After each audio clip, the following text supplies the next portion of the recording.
पूछा इन लोगों ने कि ये लोग भी आए, अब इसके बाद महागठबंधन के लोग भी यहाँ आना चाहते। मैंने कहा ये आए हैं, वो भी अपने सत्ता के लिए आ रहे हैं, लेकिन मेरा नेता आएगा तो सीमांचल के दर्द की लड़ाई कल भी लड़ता था, आज भी लड़ता है।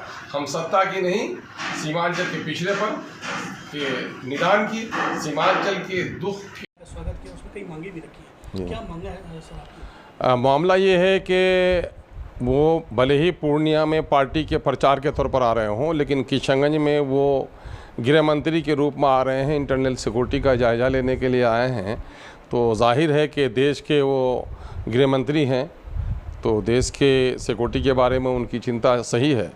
लेकिन हम ये चाहते हैं कि प्रधानमंत्री के बाद दूसरी बड़ी कुर्सी पर बैठने वाले अमित शाह जी आ रहे हैं और पार्टी का नारा है कि सबका साथ सबका विकास। तो वो एक ऐसे क्षेत्र में आ रहे हैं जो वंचित क्षेत्र है और यहाँ पर हर साल सैलाब की तबाही से हज़ारों लोग बेघर होते हैं, सैकड़ों नहीं बल्कि लाखों हेक्टेयर की फसल बर्बाद होती है और करोड़ों जो सरकारी और गैर सरकारी संपत्ति है वो नदी में विलीन होती है, जिस कारण यहाँ के लोगों की पढ़ाई लिखाई जीवन शैली पर बड़ा बुरा प्रभाव पड़ा है। सामाजिक, शैक्षणिक और आर्थिक दृष्टिकोण से लोग गरीब हैं और Niti Aayog perfection IAS, UPSE और BPSC फाउंडेशन क्लासेस के लिए समर्पित संस्थान। यहाँ आपको UPSE selected and interview appeared faculties द्वारा गाइड किया जाता है। Separate batches for Hindi and English medium. 65वीं और 64वीं BPSC एग्जाम में 69 और 107 रिजल्ट्स एवं 66वीं BPSC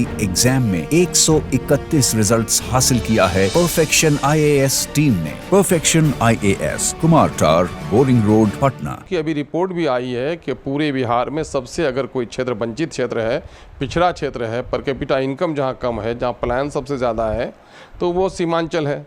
तो मैं चाहूँगा कि वो यहाँ के लिए किसी विशेष पैकेज का ऐलान करें, है ना। यहाँ के लोग बीमार पड़ते हैं तो पटना दिल्ली के अलावे कहीं उनके लिए कोई रास्ता नहीं है।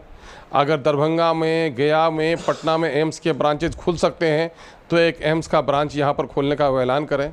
अलीगढ़ यूनिवर्सिटी गोया कैंपस दम तोड़ रही है फंड के अभाव में, उसके फंड के रिलीज़ करने की बात करें।